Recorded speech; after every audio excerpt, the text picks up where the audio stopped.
Halo semuanya, perkenalkan nama saya Rizky Dapita Martambunan dari kelas PBSI Reguler F Stambuk 2023. Dalam video ini, saya perbuat untuk memenuhi tugas ujian tengah semester mata kuliah statistik yang diampu oleh Ibu Prihartiningsih Sagala, SPD MSI. Dalam video ini, saya akan menjelaskan analisis komparasi menggunakan SPSS. Nah, sebelum kita memasukinya, penggunaan SPSS, saya ingin menjelaskan sedikit mengenai apa itu analisis komparasi. Jadi, rekan-rekan sekalian, analisis komparasi adalah analisis statistik yang digunakan untuk menguji hipotesis mengenai ada atau tidaknya perbedaan antara dua atau lebih kelompok data yang diteliti. Contoh kasus dalam penelitian kami ini, yang pertama, apakah ada perbedaan kemampuan menulis teks berita antara siswa yang diajar dengan metode expository dan siswa yang diajar dengan metode problem based learning atau PBL. Dan yang kedua, apakah metode pembelajaran itu berpengaruh terhadap peningkatan kemampuan menulis teks berita siswa kelas 7 SMP Negeri 6 Percut Situan.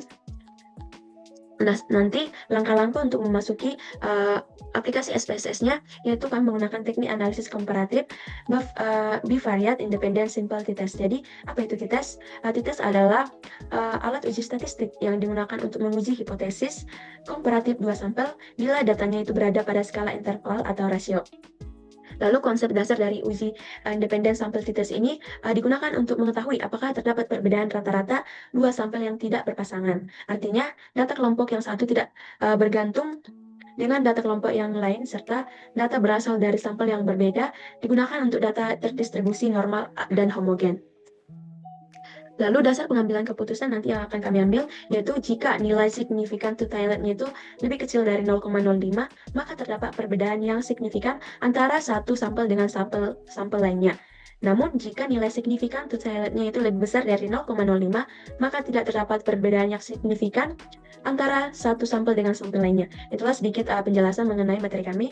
Jadi, di sini kita akan membuka bagaimana cara pengaplikasian SPSS dengan data yang kami uji. Jadi di sini kita share screen dulu. Ini kan. Lalu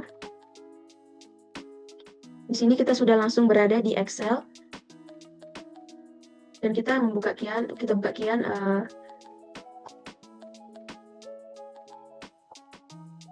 SPSS kita. Aduh.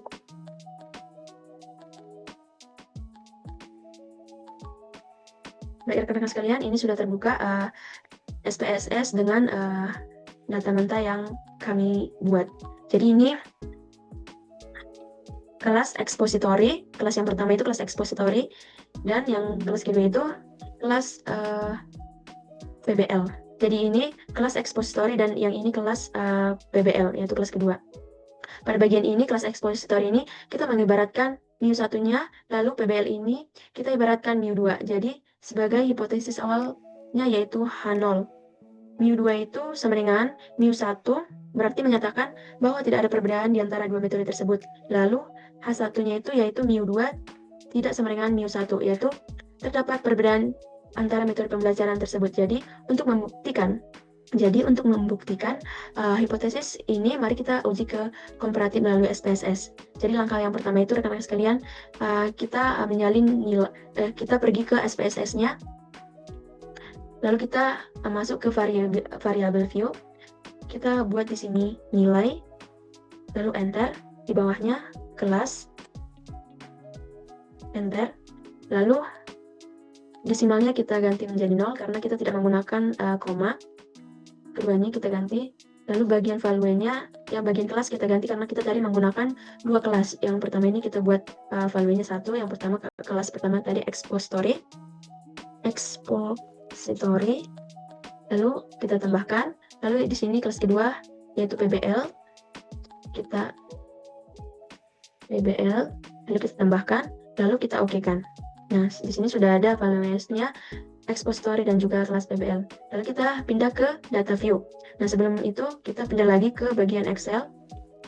Kita salin nilai kelas yang pertama sampai semuanya, kelas expository. Kita pindahkan ke SPSS. Lalu pindah lagi ke kelas yang kedua, yaitu PBL. Kita salin lagi nilainya. Kita letakkan juga di bawah nilai kelas pertama tadi. Lalu setelah itu kita menyalin kelas berapa saja tadi. Yang pertama itu kelas Pathway 1, kita salin ke sini. Sebenarnya kita bisa menggunakan satu-satu, tapi nanti agar kita tidak capek mengetik satu-satu, kita copy saja. Ini kelas kedua yaitu TBL. Kita letakkan di bawah kelas pertama. Baik rekan-rekan sekalian, sekarang kita sudah memasukkan data. Sekarang kita mengujinya kita memasuki analyze, lalu compare mean, lalu independent sample t-test. Kita tekan. Nah, nilai ini kita masukkan ke dalam tabel test variabel, lalu kelasnya kita masukkan ke grouping variabel. Nah, di sini ada kan tanda tanya, kita buka define group, lalu kita tulis di grup 1 itu 1, grup 2 itu 2. Lalu kita continue, lalu kita oke-kan. Nah, ya, inilah hasil uji tes komparatif yang data kami gunakan, yang mana kita bisa melihat pada bagian ini signifikan highlightnya itu lebih kecil dari 0,01.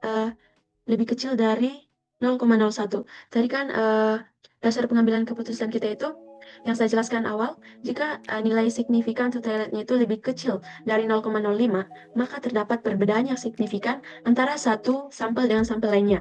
Namun jika nilai signifikan highlightnya lebih besar dari 0,05, maka tidak terdapat perbedaan yang signifikan antara satu sampel dengan sampel lainnya dengan data.